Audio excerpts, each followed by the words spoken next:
Good morning student, welcome back to our science class for class 8th. This is the chapter number 5 coal and petroleum. Okay, तो हम इस chapter में कोल and petroleum के बारे में हमने थोड़ी सी डिस्कस की थी, है ना, कि ये हमारे किस टाइप के रिसोर्सेस हैं. तो हमने तो बात की थी नेचुरल रिसोर्सेज मीन्स जो नेचर में अवेलेबल हैं, वो सारे रिसोर्सेज जो नेचर में अवेलेबल हैं उसे हम नेचुरल रिसोर्सेज कहते हैं. तो ये किस टाइप के नेचुरल रिसोर्सेज में आएंगे, क्या ये इन एग्जॉस्टेड या फिर एग्जॉस्टिबल नेचुरल रिसोर्सेज में आएंगे. ठीक है, तो यहाँ पर जैसे देखा हमने कि जो हमारे सनलाइट एंड एयर जो हैं वो क्या है, वो एन एग्जॉस्टिबल नेचुरल रिसोर्सेज, मतलब जो अनलिमिटेड हैं, जो कि कभी ख़त्म नहीं हो सकते, है ना. तो वो सारे जो रिसोर्सेज हैं उनको हम कहेंगे एन एग्जॉस्टिबल नेचुरल रिसोर्सेज. बाकी जो लिमिटेड हैं, जो कि कुछ टाइम बाद जो है उनकी क्वांटिटी ख़त्म हो जाएगी, तो उसे हम कहते हैं एग्जॉस्टिबल. जैसे कि कोल, पेट्रोलियम, कुछ हमारे नेचुरल गैसेस है ना, ये सारी चीज़ें. तो ये हमने बात की थी. अब हम कोल के बारे में बात करेंगे. कोल की एक छोटी स्टोरी, जैसे हमने क्या देखा, कोल को हम जो है ब्लैक डायमंड भी कहते हैं, है ना, सुने होंगे सभी. तो इसमें देखिए यहाँ पर क्या है, coal is the one of the fuel use to cook food. एक ऐसा फ्यूल है जिसको हम कुकिंग के लिए हम यूज़ करते हैं. ठीक है, और ये कैसे, और फिर इसका जो यूज़ है कहाँ पर, जो पहले के रेलवेज आते थे वहाँ पर इंजन में जो है स्टीम प्रोड्यूस करने के लिए करते थे, जिससे जो है इंजन स्टार्ट हो सके, हमारा रेल जो है वो रन कर सके. ठीक है, देन बहुत सारे जो थर्मल पावर प्लांट हैं वहाँ पर इलेक्ट्रिसिटी प्रोड्यूस करने के लिए भी यूज़ करते थे. ठीक है, तो ये तो यूजेस की बात होगी. अब स्टोरी ऑफ कोल के बारे में हम यहाँ पर देखेंगे कि about 300 million year ago the earth had dense forest in low laying wetland areas. Due to natural process like flooding, these forests get buried under the soil. As more soil deposit over them, they were compressed. The temperature also rose as they sank deeper and deeper under high pressure and high temperature. That plant got slowly converted to coal, as coal contains mainly carbon.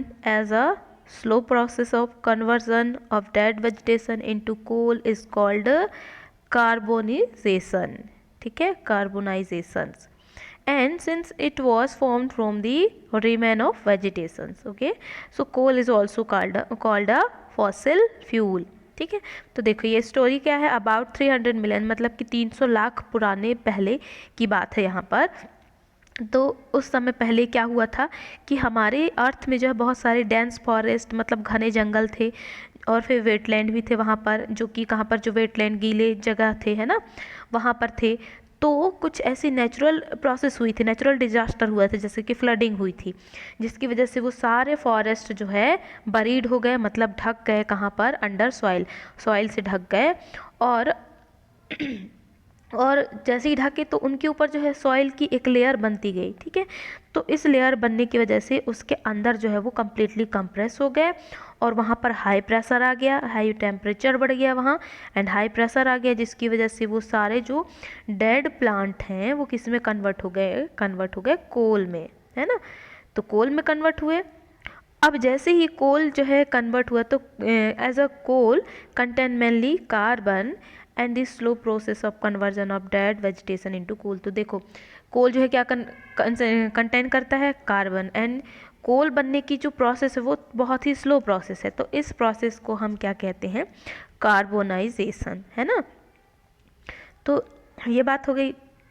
अब ये जो कोल है वो क्या है कि generally किससे बना है, जो हमारे वेजिटेशंस हैं, जो हमारे प्लांट्स हैं, उनसे बना हुआ है. इस वजह से हम जो है इसे कोल को क्या कहते हैं, फॉसिल फ्यूल भी कहते हैं. ठीक है, तो फॉसिल फ्यूल हम क्यों कह रहे हैं, क्योंकि जो डायरेक्टली जो डेड ऑर्गेनिज्म हैं उनसे जो चीज़ हम बना रहे हैं, जो फ्यूल हम फॉर्म कर रहे हैं, उसे हम फॉसिल फ्यूल कहते हैं. ठीक है, अब देखो when heated in air coal burn. अब देखो जब जो कोल हमें मिल गया उसे हम जब हीट करते हैं तो कोल जलने लगता है एंड प्रोड्यूस करता है मेनली कार्बन डाइऑक्साइड गैस, है ना. तो ये कार्बन डाइऑक्साइड गैस प्रोड्यूस करते हैं. And coal is processed in industry to get some useful product, जैसे कि कोक, कोल तार एंड कोल गैस. अब यहाँ पर कुछ ऐसे प्रोसेस हैं, इंडस्ट्रियल प्रोसेस में हम लेके आते हैं, उनका यूज़ करते हैं कोल का, जिससे हम कोक प्रिपेयर कर सकें. ठीक है, हम कोल बना सकें, कोल तार बना सकें एंड कोल गैस. ठीक, तो ये क्या है, ये कोल की ही प्रोडक्ट है. ठीक है, तो इनको चलो वन बाय वन देखते हैं. कोक क्या है, देखिए coke, it is a tough porous and black substance coke, ठीक है। अब ये क्या है, is an almost pure form of carbon. अब जो कोक है वो कार्बन का प्योर फॉर्म है, और ये कहाँ पर, manufacture of steel and in extraction of many metals. अब इसका यूज़, कोक का यूज़ किस लिए करते हैं, स्टील फॉर्म करने के लिए, देन स्टील फॉर्म करने के लिए करते हैं, और बहुत सारे ऐसे मेटल्स हैं उनको एक्सट्रैक्ट करने के लिए हम करते हैं कोक का यूज़, ठीक है। फिर उसके बाद देन नेक्स्ट है वो है कोलतार। कोलतार नेक्स्ट प्रोडक्ट है उसका। ये क्या है, कोल का कैसा फॉर्म है ये, कोक की तो हमने बात कर ली कि ये प्योर फॉर्म है जिसका यूज़ हम स्टील फॉर्म करने के लिए करते हैं। फिर देन कोलतार, ये ब्लैक है, ये भी है ना, और थिक लिक्विड है, और ये अनप्लीजेंट स्मेल है, मतलब अजीब सी स्मेल आती है, और it is a mixer of, किस किस का मिक्सर है ये, मिक्सर ऑफ अबाउट 200 सब्सटेंस। देख लो इसमें 200 सब्सटेंस मिक्स्ड हैं, ठीक है। अब products obtain from coal tar are use as a starting materials for manufacturing various substance use in everyday life and industries like synthetic dyes, drug and explosive, perfume, plastics, pens and photographic materials and also roofing materials, ठीक है। तो इस तरह के जो है कुछ materials हमारे कोलतार से हम फॉर्म करते हैं। मतलब ये कह रहे हैं कि कोलतार जो है 200 सब्सटेंस का मिक्सचर है, जिसका यूज़ जो है डाई बनाने के लिए, ड्रग्स बनाने के लिए, कुछ परफ्यूम, प्लास्टिक्स, पेंट्स, ये सब बनाने के लिए हम ये करते हैं, ठीक है। अब यहाँ पर इंटरेस्टिंगली क्या चीज़, एक और चीज़ बनाने के लिए जिसे हम जानते हैं नेफ्थलीन बॉल, है ना, जो नेफ्थलीन बॉल है वो बनाने के लिए भी हम कोलतार का यूज़ करते हैं, ठीक है। जिससे क्या कर सकें, जो मॉथ होते हैं, जो इंसेक्ट्स होते हैं, उनको इनसे हम रिमूव कर सकें। हमारे जो हमारे ग्रैंस होते हैं उनमें बहुत सारे मोथ एंड इंसेक्ट्स होते हैं, तो उनको रिमूव करने के लिए हम नेफ्थलीन बॉल का यूज़ करते हैं, ठीक है। तो ये जो नेफ्थलीन बॉल है वो कोलतार से प्रिपेयर किए जाते हैं।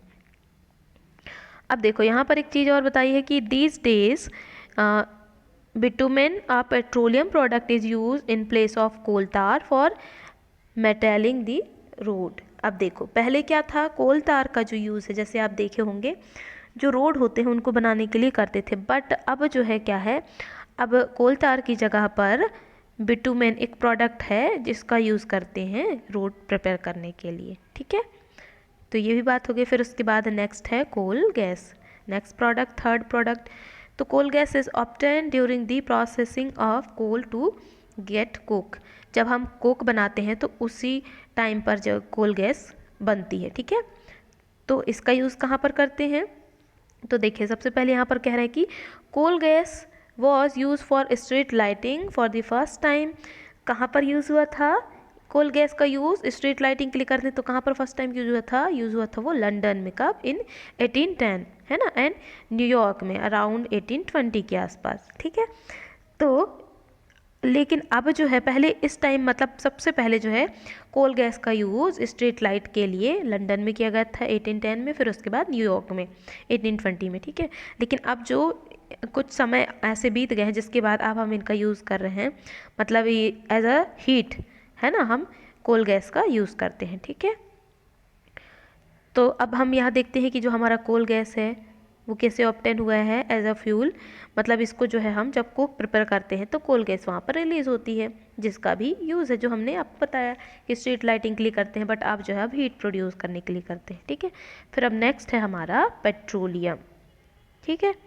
तो नेक्स्ट है अब हमारा ये पेट्रोलियम। अब पेट्रोलियम की हम बात कर लें कि पेट्रोलियम क्या है, ये भी हमारा क्या है, ये एग्जॉस्टिबल नेचुरल रिसोर्सेस है ना। जैसे कि इसमें कह रहा है कि first line, you know that petrol is used as a fuel in light automobiles such as motorcycle, scooter and cars। तो जहाँ पर हम जो है एज अ पेट्रोल को जो है एज अ फ्यूल हम यूज़ करते हैं ना, तो heavy motor vehicle like a trucks and tractor run in diesel. Petrol diesel are obtain from a natural resource called petroleum. अब देखो जैसे हम देखते हैं ना कि स्कूटर, मोटरसाइकिल जो हैं इनमें हम कार में डीजल यूज़ करते हैं, बट कुछ व्हीकल्स जैसे कि हमारे ट्रक हो गए, ट्रैक्टर्स हो गए, इनमें हम डीजल यूज़ करते हैं। तो ये दोनों जो पेट्रोल एंड डीजल हैं वो किसके प्रोडक्ट हैं, किससे ऑब्टेन किए जाते हैं, ऑब्टेन फ्रॉम पेट्रोलियम, ठीक है। एंड जो word petroleum is drive from Petra, जिसका जो मतलब होता है rock, and oleum means oil and it is made from between the rock under earth as shown। मतलब कि देखो ये कहने का मतलब है कि जो पेट्रोलियम है उसको अगर हम देखें तो टू वर्ड से ये बनता है रॉक एंड ऑयल। तो इसे हम रॉक एंड ऑयल क्यों कह रहे हैं? क्योंकि इसे जो हम माइन किया जाता है, इसमें लिखा है ना माइन, तो माइन किया जाता है कहाँ पर? रॉक में। जो चट्टानें होती हैं वहाँ से माइन करके हम ये ऑयल जो है एक्सट्रैक्ट करते हैं, ऑब्टेन करते हैं, इसलिए इसे पेट्रोलियम रॉक ऑयल भी हम कहते हैं। ठीक है, अब देखो यहाँ पर क्या कह रहे हैं कि do you know how petroleum is form. तो हम क्या जानते हैं? तो चलिए देखते हैं कैसे फॉर्म होता है।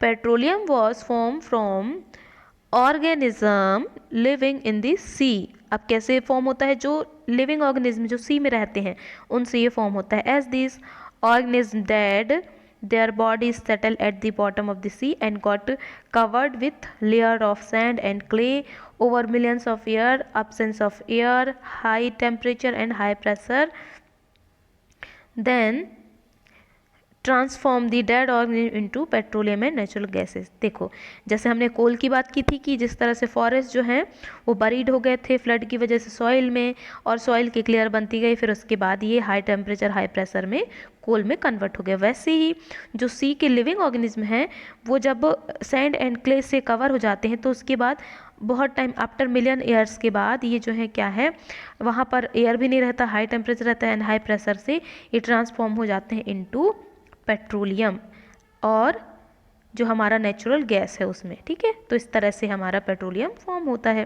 ठीक है, तो ये हमने बात कर ली पेट्रोलियम एंड नेचुरल गैस की। ठीक है, अब हम यहाँ पर जो हमारे डिफरेंट जो पेट्रोलियम ऑयल एंड गैस हैं इसके बारे में हम यहाँ पर बात करेंगे। कौन कौन से पेट्रोलियम हैं जिनको हम किस तरह से रिफाइनिंग करते हैं, और सबसे पहले जो पेट्रोलियम है वो कहाँ पर जो है माइन किया गया था, ये हम नेक्स्ट क्लास में डिस्कस करेंगे। ठीक है, आज के लिए इतना ही। Thank you.